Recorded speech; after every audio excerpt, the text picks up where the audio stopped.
this made smoother than your smoothest criminal. Shamo, about that money, what we get into.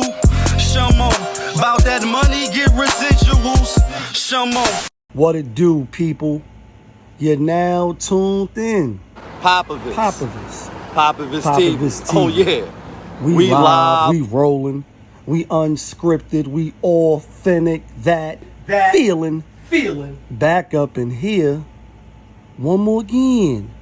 So if it's your first time, go ahead and hit the like button, subscribe, hit the notification bell. To everybody else, you already know. Tony, there was no other way. We in the end game now. Pretty much Young Thug, you know, he's spinning in the clip. He's been spinning in the clip, and I ain't gonna lie, like since the case been going on for so long, you know, when it first came out, obviously, you know, you was checking it out, taking a little peek at it, and after a while, it just kind of, to my opinion, just went by the wayside. Like, you know what I mean? It's like, all right, case is going on. You want to play that role like Ghost and Ray on the Purple Tape, then like don't front for me. Like every time you see a nigga, they want to pop a little Cristal. These happy-go-lucky niggas, I'm being funny, but I'm not. And I'm talking about Young Thug for those that's just, you know, tuning in. We're about to start talking about him. But again, you know, when it first came out, yeah, you checking out like, damn, another rapper, another Rico, another, you know what I mean, where they taking the nigga down, but then the case drags on. You hear a lot of the function. Did Stun and Tell, did he not? What's telling, what's not? And now you fast forward and this clip's coming out. It's like Malcolm X said, right? Don't quote Malcolm X, as I always quote Malcolm X, because these words stand true today, even though this is in the 60s.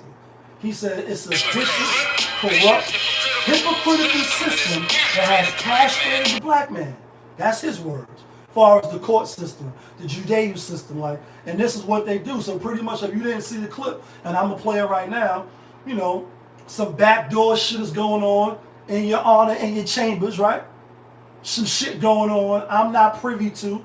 I don't know what's going on. I gotta hear from a third party, you know what I mean? A middleman, and say, yo, they was talking about X, Y, Z, and this is what they discussing.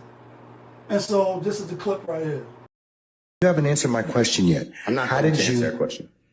You're not? No, I will not answer that question. Why will you not answer that question? Because I want to make sure that what I say is accurate, and I'm not trying to... No. I'm asking you, how did you get this information? I'm not telling the court. What I'm saying is based upon information. Okay, well, listen, if you don't tell me how you got this information, then you and I are going to have some problems. We can have this. I got problems right now. Okay, I know. Look, I don't want to know about your problems, okay, at this point in time. All I'm asking you at this point in time is, how did you come upon this information? Look, if the case gets reviewed, the record's going to be available for our appellate court and for whatever reason. But it's disturbing that how somehow you have surreptitiously gotten information in regards to the court's private ex parte conversation with a party. I mean, a witness who was sworn in Friday. The court's telling, this is what I was told. If this is not true, not true. This court handed Mr. Copeland. Tell me how you got the information. Listen, whatever you want to do. Tell me how you got the information, then we can go ahead and go forward. I'm not going to say that. What I'm going to say is this. I was told, and I hope this concerns the court. It concerns me that you have proprietary information. Why is it or proprietary? Information that you should not be having that was ex parte. Why? With a party. Why? State of Georgia. How about the witness? How about Mr. Copeland, who supposedly announced he's not testifying and he'll sit for 2 years, and then supposedly this honorable court, or excuse me, let me rephrase that. This court supposedly said, I can hold you until the end of this trial. Ms. Hilton supposedly said, actually, all of the defendants and then all 26 people are disposed of. If that's true, what this is coercion, witness intimidation, ex parte communications that we have a constitutional right to be present for. So I understand that you're upset towards me, but I don't know what I did. Mr. Steele, I still want to know, how did you come upon this information? Who told you? What I want to know is, why wasn't I there? Why, sir, I'm going to hold you in contempt if you don't tell me who tell me who this information was coming from. I don't want to be held in contempt. Well, I'm not answering that question. That's attorney-client privilege information. I am not attorney-client privilege. Unless you were in my chambers, that's the only way you can figure out. I tell you what, I'm going to give you 5 minutes. If you don't tell me who it is, I'm going to put you in, I'm going to put you in contempt. Because That is not attorney-client privilege. Attorney work product privilege. I am not. How did you get that information supposedly from my chambers? Did somebody tell you? I'm not. You should have told me. You got 5 minutes. Well, I don't need it. I want to continue. You got 5 minutes? This is what I was told. Mr. Copeland made statements that he admitted to killing Donovan Thomas and was. Don't take my notes. No. But it's almost like when you hear about some shit, you know what I mean? Nigga supposed to be your mans in them. Like my mans in them.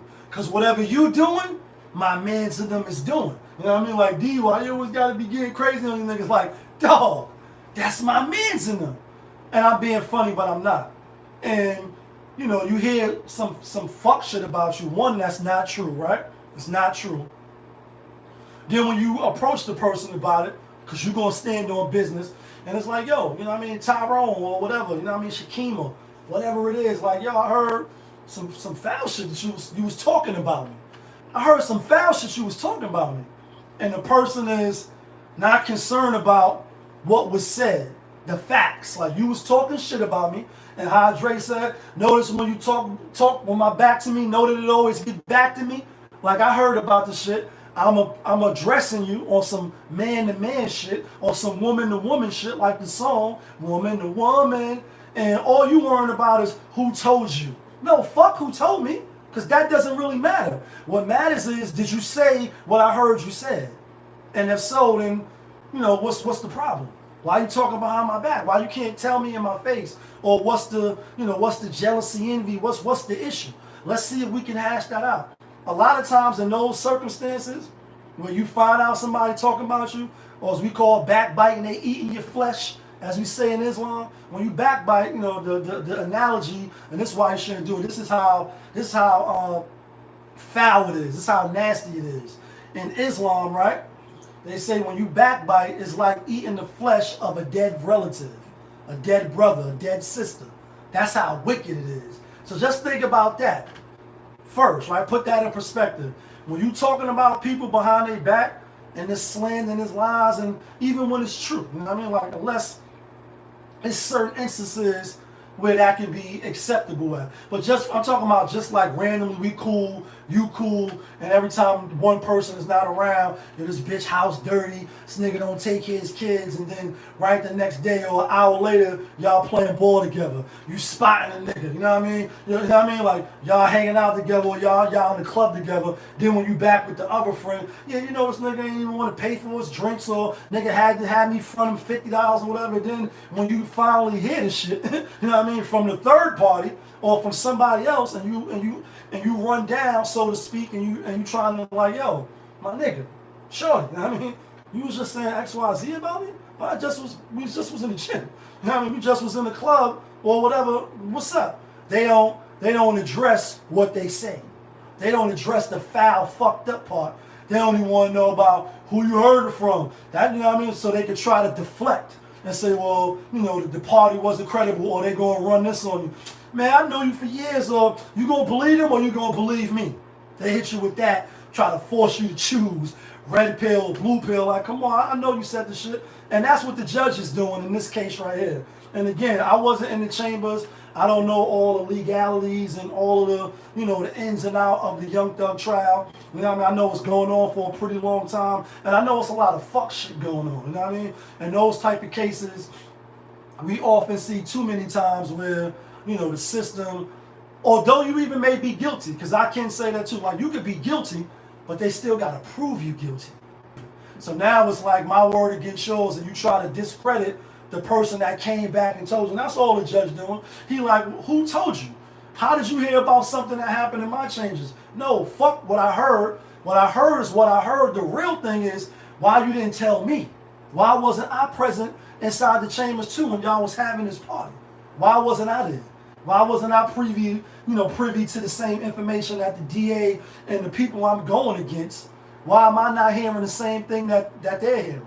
So this shit is rigged. And I'm in this topic on, like Malcolm X said, it's a vicious, corrupt, hypocritical system that has castrated the black man, and the only way that he can strike out is to strike out any way he knows how.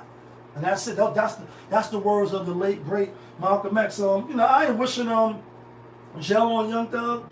You know, obviously some of the allegations when the trial first started about niggas putting out hits and, you know, people playing God or thinking they in the mob and like Don Corleone, you under us now. When I be hearing that, you know what I mean? You know, I'm not naive. This is an evil world out there. The streets fucked up and they don't love none of us. Some of your family and your close friends don't love you. You know what I mean? You think they do, but they really despise or they really envy you or they jealous of you or whatever the case may be. They entitled to shit you work for. They ain't work a day in their life for, but because you blood relative to them, they think you owe them some shit. And that's side note, but the point is, we know that they do, you know, foul shit to get their guy. Even if it's planting evidence, even if it's doing some underhand shit to you know, to make you cave in. And so, you know, when you play that role of putting out hits or thinking you the mob, allegedly, maybe kind of sort of, you know, I don't really have no remorse. I don't really feel no way or not. Like, I'm definitely not wishing to get 1,000,000 years. At the same time, if you off people and shit like that, justice should be served for the pain you caused, even though they may have been gang too. So it's really just some gang niggas killing each other. Like, who really cares? You know what I mean? Like, it's black on black. We doing the Ku Klux Klan job. So that's how they look at it. But they still hang you high. You know what I mean? Even if they gotta, you know, use unorthodox ways or underhand ways to get the big fish. You know what I mean? But y'all know who it is. Popovich from Popovich TV. We live, we rolling, we unscripted, we authentic, that feeling back up in here one more again. Yeah, kid.